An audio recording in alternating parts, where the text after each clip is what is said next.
E aí, galera, boa tarde. No Prédio 11 de hoje, que é o último Prédio 11 do ano, a gente recebe o pessoal da Suprema Filmes, aqui de Canoas.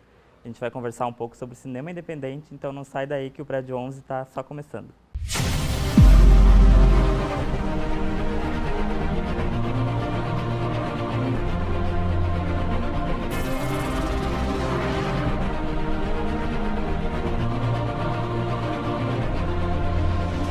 Então vamos começar apresentando vocês aqui, o Fabiano, o Felipe e o Fernando. Boa tarde para vocês, bem-vindos ao programa. Vou começar perguntando para vocês sobre o que fala a série de vocês, como é que funciona isso. Então, a série Juízo Final, ela fala sobre vários temas, mas principalmente ela conta a história de duas mulheres, a Ieda e da Beatriz.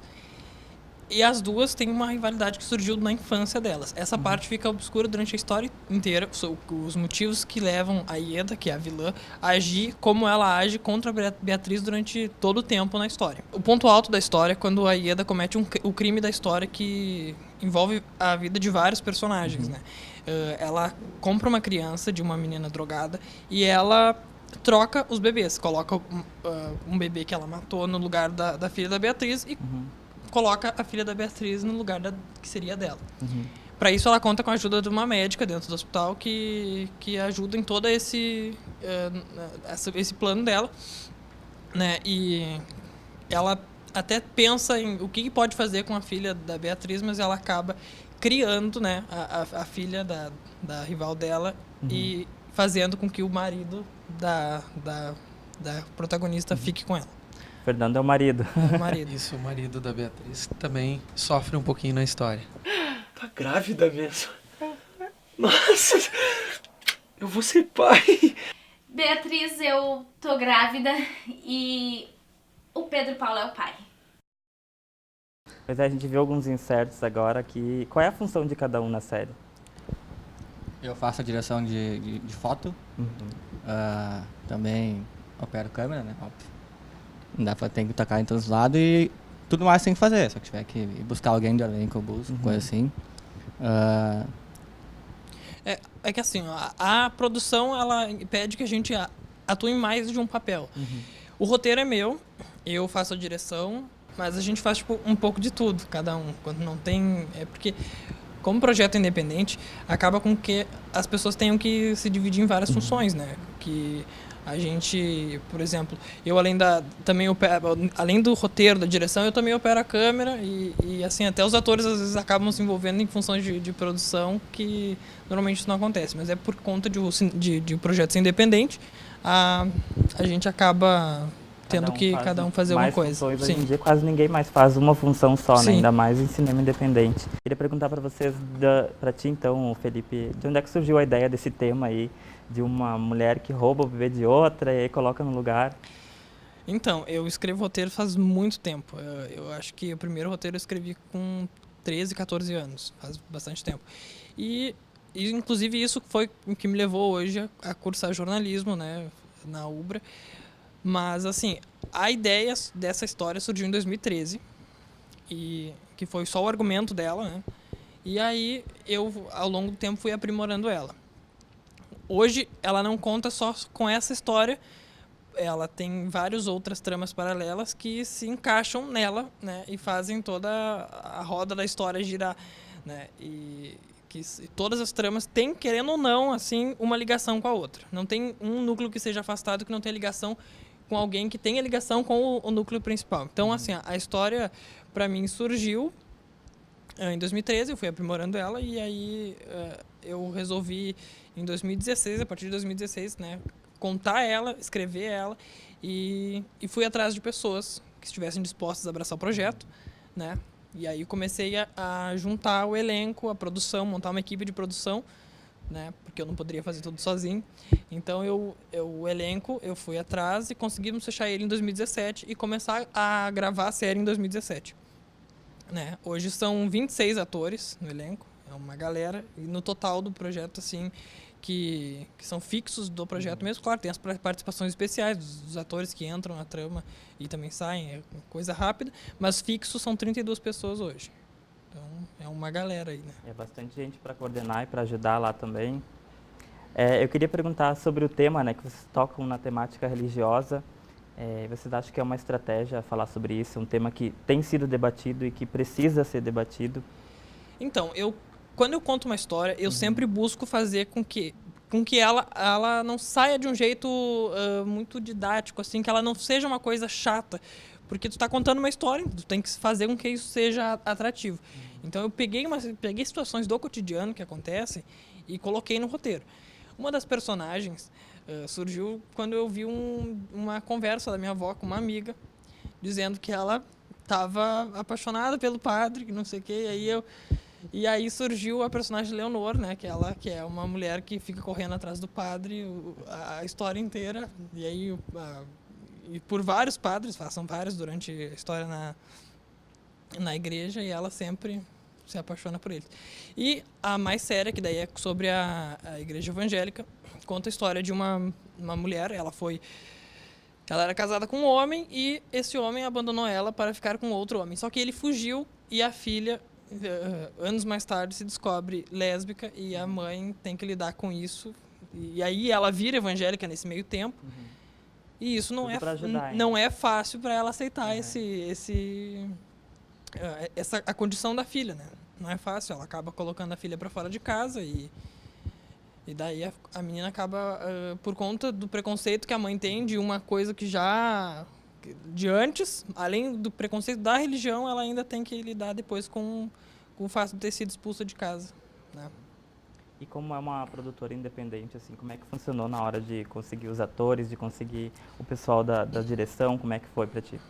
Tu mesmo que foi atrás? Sim, tudo eu fui atrás, assim, não é muito fácil te dizer assim. Então, é tu encontrar pessoas dispostas a trabalhar contigo num projeto de longa data, tu segurar 32 pessoas por mais, tipo, praticamente um ano, porque eu comecei ele fechadinho em março, e aí a gente vai agora até janeiro gravando, a gente está finalizando já. Não é fácil tu conseguir essas pessoas que elas segurem firme contigo, mas eu dei muita sorte, essas pessoas estão todo mundo no amor, porque realmente não tem verba, não tem incentivo na série, então tá todo mundo no amor, né? E vocês, né, o Fabiano e o Fernando, vocês já tinham feito outros trabalhos no cinema antes? Na verdade, eu já comecei a atuar em 98 para 99, comecei no teatro, aquela coisa de escola, e para se desinibir, que era muito envergonhado, e aí depois a coisa foi tomando um rumo profissional. Aí quando criança mesmo eu comecei a atuar em novela infantil, em bastante teatro profissional, muita publicidade curta, e já tinha trabalhado bastante. E aí durante um tempo eu parei, faculdade, um monte de coisa, voltei a correr atrás, porque é disso que eu gosto, de atuar. E aí foi que eu e o Felipe acabamos nos cruzando. Na verdade, ele já tinha começado o casting da série, já estava numa preparação já, e estava faltando o personagem, Pedro Paulo, do qual eu faço. E aí uma amiga, que faz também o personagem, a Beatriz, a Jana, e ela me ligou, Fê, vem conversar com a gente, conversa com o Felipe tem um projeto legal. Aí eu fui lá num dia de uma preparação, aí a gente sentou, conversou. Confesso que no início eu fiquei meio assim, que é que nem ele falou, é um projeto independente, a gente fica, todo mundo tem conta para pagar e tal. E é um projeto a longo prazo, se fosse menor. Mas, assim, foi bem desafiador. No início eu estava com bastante medo, mas se tem alguma coisa que não tem, é arrependimento, porque a coisa foi evoluindo, não só da minha parte, os outros núcleos. Eu tive a oportunidade de ver o resto da galera gravando também. A galera foi evoluindo conforme eu avançar da série. E a equipe e o elenco se uniram muito. A gente está muito amigo, assim. Tem pessoas ainda que ainda não se cruzaram na série, mas eu sei que vão se cruzar. Não querendo dar spoiler. Mas a galera tá bem unida, então isso é bem bacana. A galera abraçou mesmo, assim, a série. E eu acho que isso é o que está contando bastante, assim, que a gente sabe que vai dar certo, porque tu vê que não tem dinheiro, não tem. Mas a galera tá com muita vontade, a galera tá gostando muito de estar ali. E no Rio Grande do Sul, o cinema é muito forte, o audiovisual é muito forte. O que não é forte é o dinheiro para apoiar, sabe? Mas a galera quer muito produzir. Então, quando surge algo assim que nem o Felipe, a galera abraça, sabe? Não, vamos sim, vamos abraçar. Tem muita gente querendo atuar agora, falando da parte dos atores aqui, representando a galera.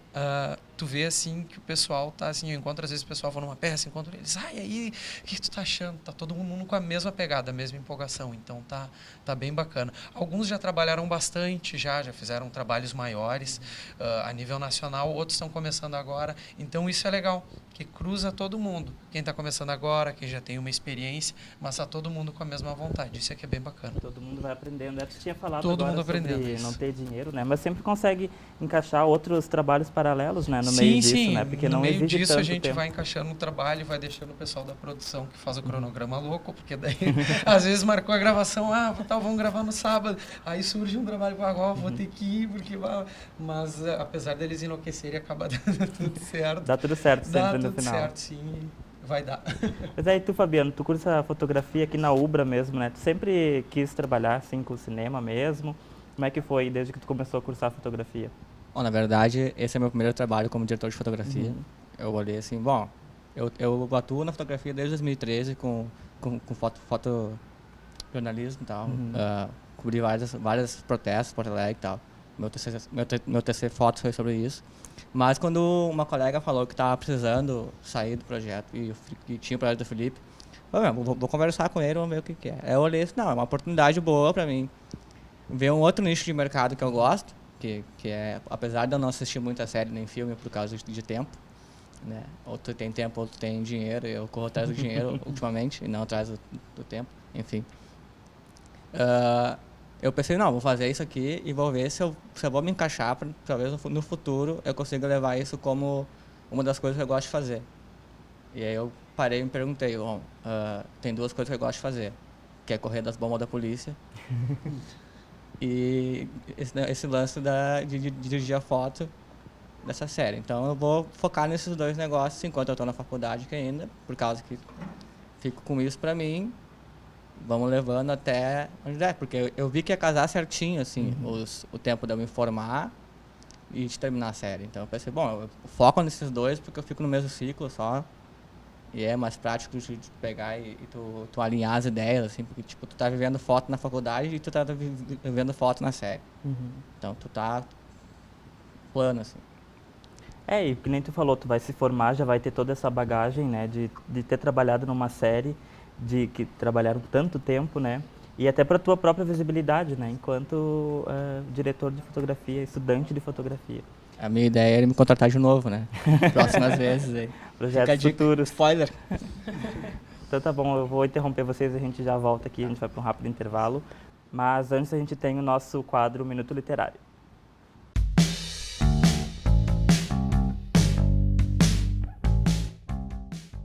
Minha personalidade, como a de todas as pessoas reais, ultrapassa esses estereótipos rotulados e tão definidos, previsíveis e imutáveis. A verdade é que minhas relações sociais sempre giraram em torno da tentativa de não ser desagradável. Eu preferia meus livros, meus poucos amigos e minhas partituras. No Minuto Literário de hoje, nós vamos falar sobre Uma Canção para a Libélula, o livro de Juliana D'Águila. A narrativa conta a história de Vanessa Santos, uma pianista que fugiu de São Paulo e foi morar em Londres. Um motivo muito específico e pessoal dela acaba trazendo ela de volta para São Paulo. E lá ela precisa enfrentar todo o passado dela, todos os pesadelos e todos os problemas que ela teve com a família. O livro em si, ele não tem muita ação e muita aventura. Na verdade, ele é um convite a entrar na cabeça de quem sofre de depressão. Então, tu passa por ele através de todos os estágios que uma pessoa que tem excesso de tristeza, ansiedade, depressão e todos esses sintomas pode encontrar. Tu precisa ter uma certa sensibilidade para ler o livro, para entender e compreender a Vanessa Santos. Tu tem que querer entender ela e comprar essa ideia para poder aproveitar o livro de verdade. O livro cumpre o que ele promete. A Juliana D'Águila é bem feliz na escrita dela, ela consegue passar tudo o que ela sente, toda a incompreensão e te leva até o limite da tua sensibilidade mesmo, para poder entender.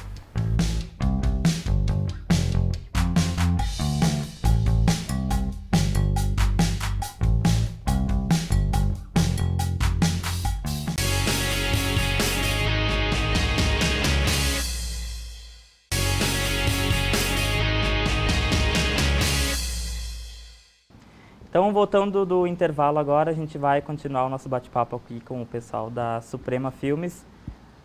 Quero perguntar para vocês, como é que o cinema surgiu na vida de vocês?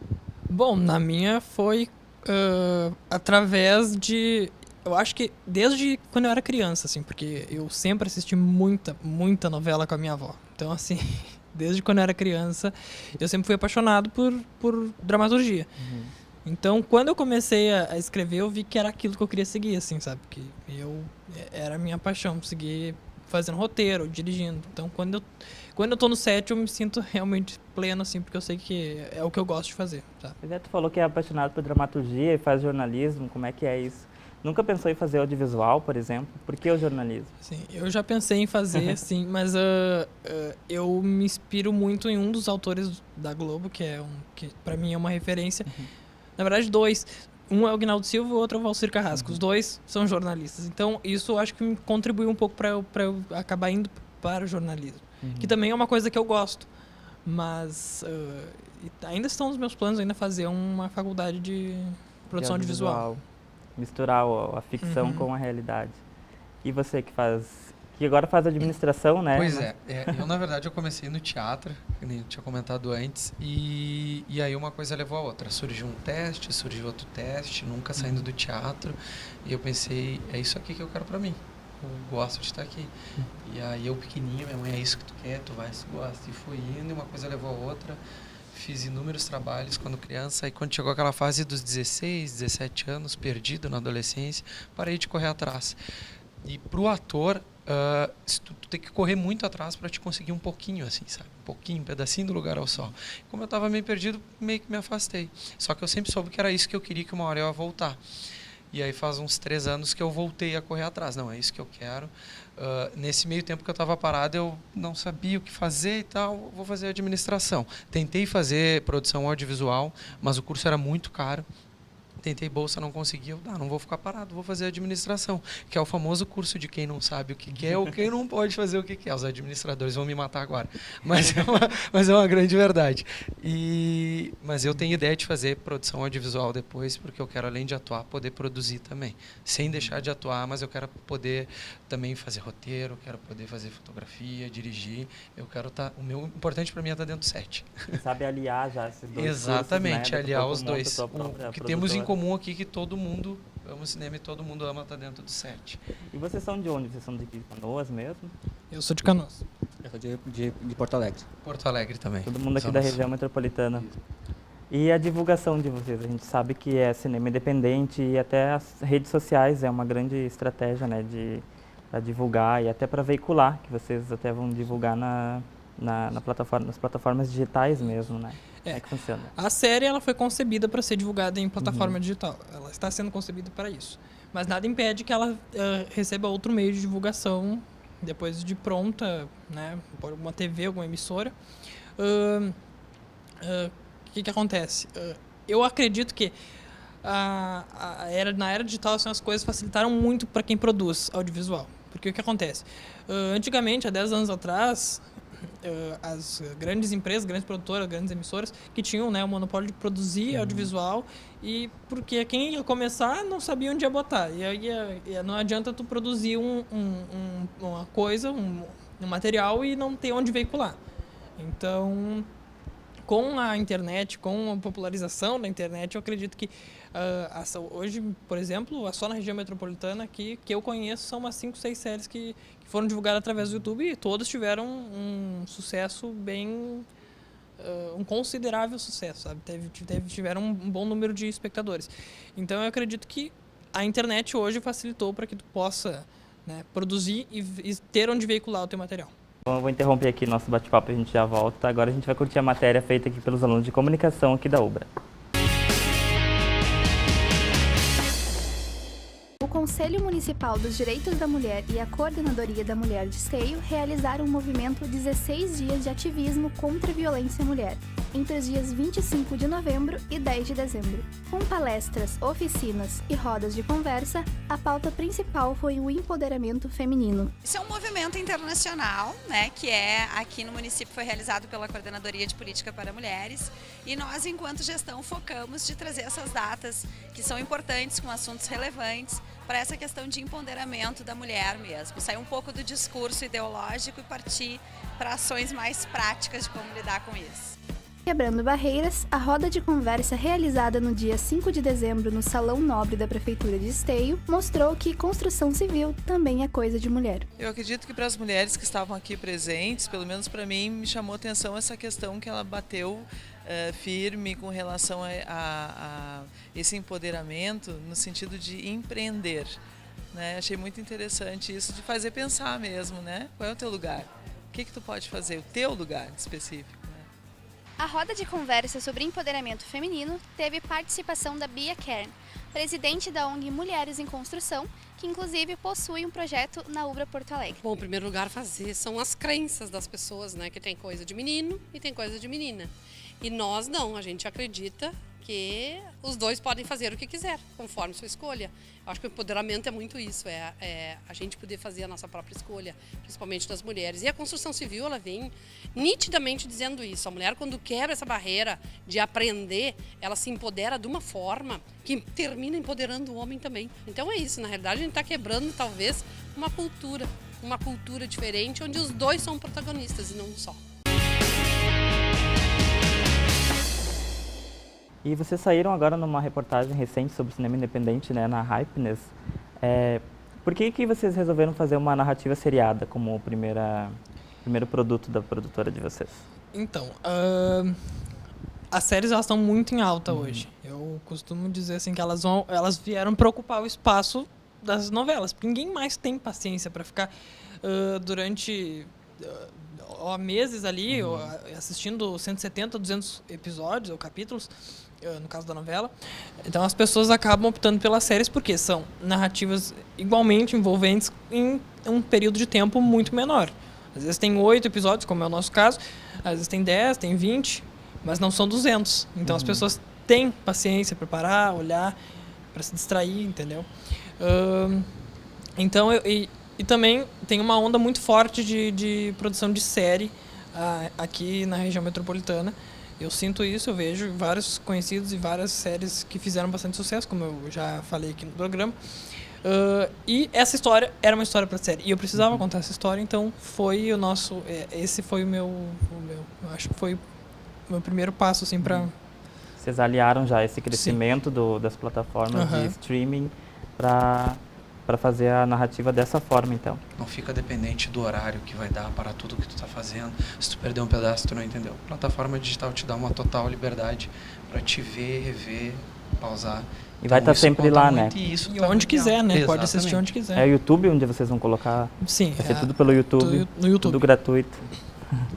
Tá bom, vou agradecer a presença de vocês aqui hoje no programa e a gente tem agora o espaço para divulgar onde é que as pessoas podem encontrar essa série que vai estar saindo agora em 2018, né? Isso. A série tem previsão de estreia para 2018, março de 2018.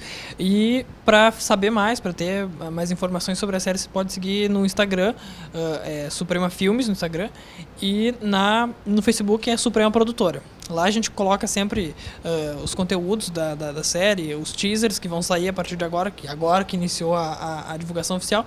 Então, nesses dois canais são os principais agora de divulgação, podem seguir que lá vão ter todas as informações. Então tá bom, muito obrigado então de novo pela presença de vocês aqui. aqui. E tu que está em casa hoje, a gente está se despedindo, hoje é o nosso último programa do ano. Ano que vem o Prédio 11 vai estar completando 11 anos e a gente tem bastante mudanças aqui, bastante coisa nova, então não perde. Obrigado por terem acompanhado nós pelo ano inteiro. E se vocês quiserem agora nas férias acompanhar ainda o programa, vocês podem se inscrever no nosso canal no YouTube, curtir a nossa página no Facebook, que tem sempre novidade por lá. Então, feliz ano novo para vocês e até o próximo sábado, até o próximo ano. Tchau, tchau.